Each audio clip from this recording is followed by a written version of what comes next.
Last second finishes, blown halftime leads, blowouts. This region saw it all on Friday night. Hello folks, Josh Wolfish, joined as always by Foster Lander. Foster, we entered the third round with 4 teams. Only 2 teams remain in their hunt for the state title. We'll start with one of those teams advancing to the regional final. The game you were at, Rocky Mount High, a touchdown with 4 seconds left, gets the Griffons to the 4th round for the first time since 2008. And easily the best game I've seen all year. And Rocky Mount High has been playing some close games lately, but they got their first stop really all night, forcing a turnover on downs deep in their own territory with about 4 minutes left. And as soon as they did that, the way the Griffons offense had moved the ball, they rushed for over 300, 450 total yards, and they went 86 yards in 14 plays, scored with 4 seconds left, and somehow, some way, they keep getting it done.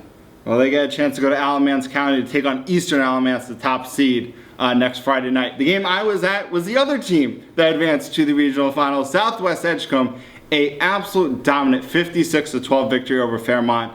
I was talking with Coach Jonathan Cobb after the game, and one of the things that surprised me was if you watched an offensive line play, you would have thought those were the starting 5 offensive linemen from the beginning of the season. But this is a unit that was cobbled together through so many injuries, and they just had their way with Fairmont's defense. Marcus Williams, 269 yards, 3 touchdowns.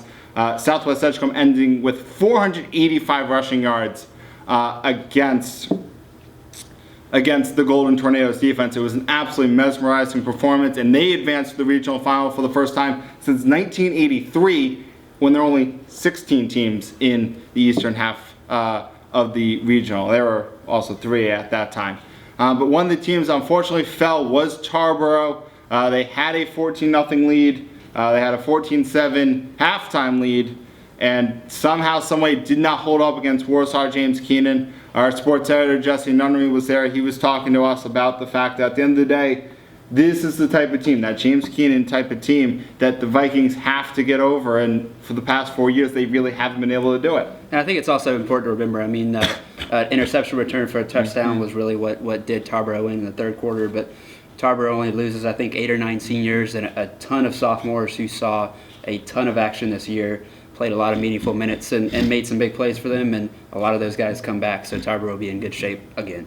Well, and that was the question I was going to ask you is this a team that's set up to maybe take down a James Keenan or Wallace Rose Hill next year in both those schools' last chance at 1A before realignment? But yeah, absolutely, and they've had their chance the last 2 years and played close games. They lost by 8 a year ago and lost by 7 this year, so they've been maybe a few plays away. So if they can make a couple of those plays next year, then maybe they can go deeper.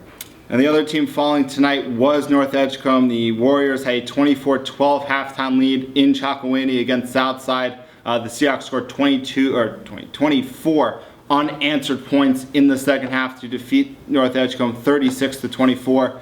So the miracle run, so to speak, for the Warriors is done in the third round. And Foster, at Southwest Edgecombe, it's Rocky Mount High. You and I will both be on the road next week, which means no post-game edition Friday night of the Telegram Football Insiders. But looking forward, what is just something that has defined Rocky Mount season that you think they're going to need to do once again if they're going to defeat Eastern Alamance? I mean, it's been the run game for me. There's 3 guys that really have been effective.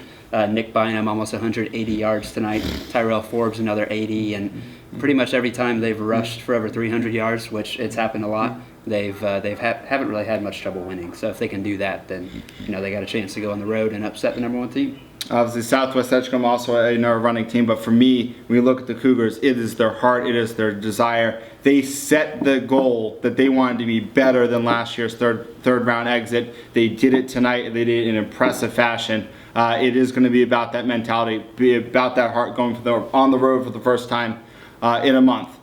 So check back in next week. We'll have more football analysis with those 2 teams remaining. That was a terrible ending. That was a terrible ending. That was a horrendous ending. That was a horrendous ending.